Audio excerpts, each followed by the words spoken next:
This story is based on real events. It happened when I was a kid around 5th grade, before we moved away to Seoul, and before the woman who changed my life passed away, almost 30 years ago, to be exact. I'm in my early 30s now, and this is one of the very first memories I have. Back then, we used to live in Seoul, until my dad's business went bankrupt. He had to sell off everything. The furniture factory, his tools, our house, everything. Even the last bit of real estate we owned. Eventually, my dad got a job as a factory supervisor in someone else's plant, and we didn't even have money for a single room in Seoul. So my mom, my younger brother, and I had no choice but to move in with my mother's parents, out in the countryside of Sangju, North Gyeongsang Province. My dad only visited on major holidays.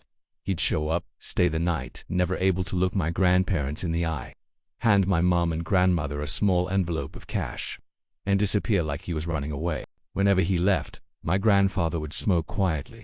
My grandmother would let out a deep, tired sigh, and my mom would rush into the kitchen, squat down near the hearth, and cry, as quietly as she could. Even as a kid, I knew not to bother her, so I'd sit on the wooden floor, outside on the porch, kicking the dirt in silence, and every single time, she would appear. The woman this story is about, the woman who lived next door, Sanju Grandma. She wouldn't say a word. She'd just stand at her gate, silently motioning for me to come over with a wave of her hand. Looking down, still pouting, I'd go over. She'd take my hand without saying anything, walk me over to her place just next door. She always had snacks waiting, rice cakes, yakwa candy, or soft persimmons, and somehow, eating those treats made everything feel okay again. She wasn't family, not by blood, but to me, she was more than that. She used to tell me, "You and I, we've been tied together for many lifetimes." Whenever I asked what that meant, she'd just smile like she knew something I didn't.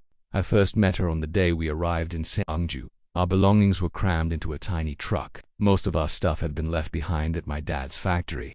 We only brought the bare essentials. I might have visited that house before as a baby, but I had no memory of it. This was the first time I really remembered Sangju coming from Seoul. Everything felt so strange. The winding mountain roads, the smell of pine in the air. I was fascinated. That village was remote even for Sangju standards. My grandparents lived in a secluded valley, far from even the tiny mountain town itself. Once we settled in, I went out to explore. I introduced myself to the villagers, smiled, showed off. I knew instinctively that to survive here, I had to make the adults like me. At the one and only corner store, a group of old men were drinking makgeolli and asked me questions. They laughed, tousled my hair, and even touched me in places they shouldn't have.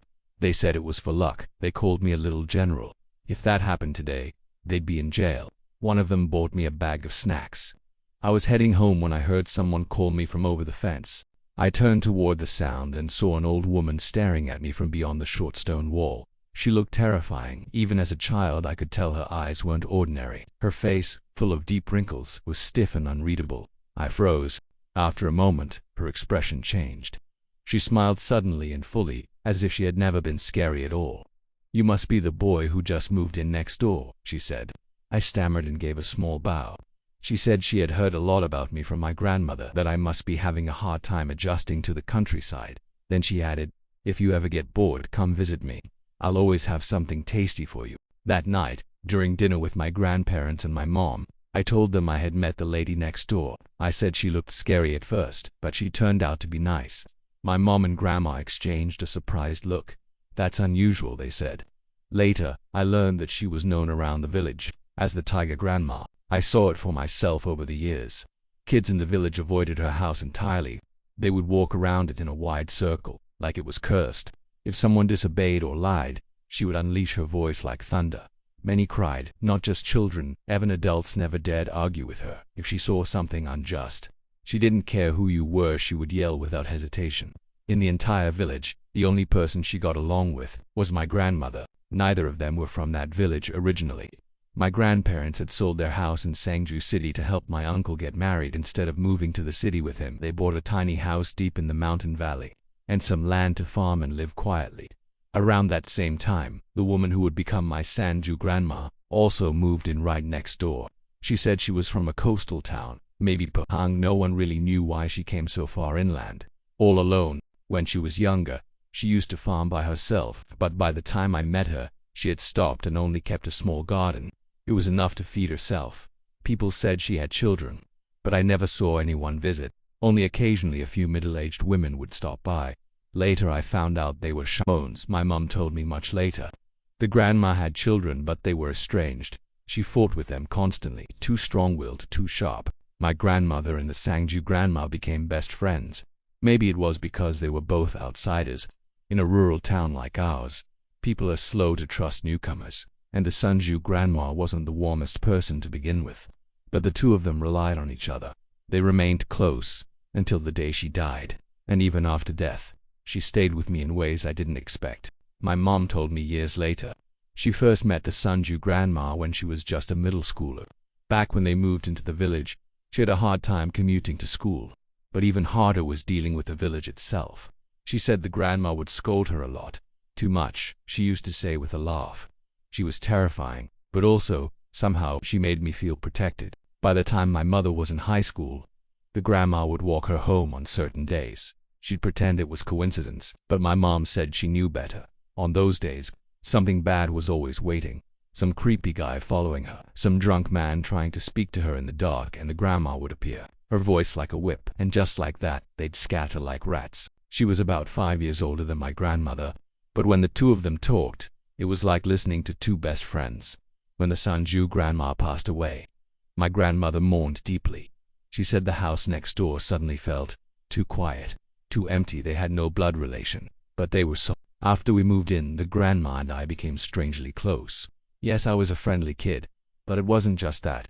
She chose me. She fed me, cared for me, and smiled like she had waited a long, long time for me. She never scolded me, never looked annoyed, only kindness. But she didn't act that way toward my younger brother. She barely even acknowledged him, like he was just any other child. One day, we went to the market together. It was my first time going with her. She held my hand like it was no big deal, like she always had. As we walked through the crowd, I heard music, DJing book gongs. There was a shaman ritual happening in one corner. I was excited. I'd never seen anything like it before. I tugged her hand, begging to watch, but she said no, firm, cold. When I asked why, she said, "If we go near that, someone will get hurt." Her voice was flat, like it wasn't even a question. Back then, I didn't understand. But later I realized they were dancing on blades. A real gut with a real blade. To cheer me up, she smiled. "Are you hungry? Let's get something delicious." I hesitated. Mom had told me not to ask for food. The grandma didn't have money, no kids sending money, no job. But she just laughed. "What, you think I'm broke?" She patted my head. "Let's go eat meat and rice." She led me through narrow alleys to a house with odd flags and lanterns, the kind you only see in temples. She didn't knock, she didn't call out. Yet someone inside opened the door in a rush, bowed deeply, and guided us in. She entered the house like it was her own, sat down, told the woman, "Bring out food. The boy's hungry." The woman obeyed instantly. Later I learned she was a shaman. She didn't sit with us. Instead, she served us like a courtmaid, delicacies I hadn't seen in ages. Beef, chicken, steaming hot rice. I was in heaven. At home, we barely had tofu, stew, and kimchi. This was a feast. I forgot everything, just ate. But the two of them were talking. The grandma would nod, say "I see," and the woman would bow, saying "Thank you, ma'am." When we finished, the woman handed the grandma a white envelope. She didn't say anything. The grandma accepted it like it was nothing. We left. On the way back, we stopped by a supermarket. She bought me a bunch of snacks, more than usual. At the counter, I saw her open the envelope, pull out cash, and that's when I realized it had been payment. A ritual fee, a blessing. I still don't know. After that, we often visited other houses, different places each time, but always the same thing.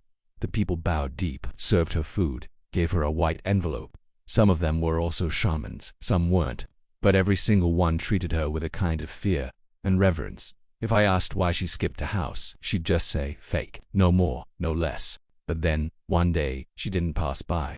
There was a house, a woman, younger than my mom, dressed like a shaman. People were waiting outside. Suddenly, the grandma stormed inside. Didn't knock, didn't hesitate. She flipped the woman's table, shouted loud enough for the dead to hear, "You fraud. You dare sell spirits for profit." I followed behind her, frozen. The room went silent. She screamed again. "If you were just trying to feed yourself, I'd leave you be. But you came here to deceive." The woman had no words, no defense. Everyone just watched in stunned silence. She walked out after saying, "If I see you here again, It won't end well. By the next market day, that house was empty. The woman had vanished overnight. Someone whispered that she packed everything up that night and left town in a panic. I never found out much about her past, where she came from, what she did before. But now that I think about it, she must have been someone, maybe a shaman who once held great power. Maybe someone who had no choice but to leave that life behind. She never took on clients, never held rituals, never claimed to be anything but everyone. Everyone bowed. She never asked for worship, but she was the one everyone feared. And somehow, she chose me. I didn't understand it back then, but now I wonder, was I really just a kid she liked? What did you think of today's story? If you enjoyed it, don't forget to like and subscribe. I'll be bringing you more eerie and mysterious tales soon. Thanks for watching.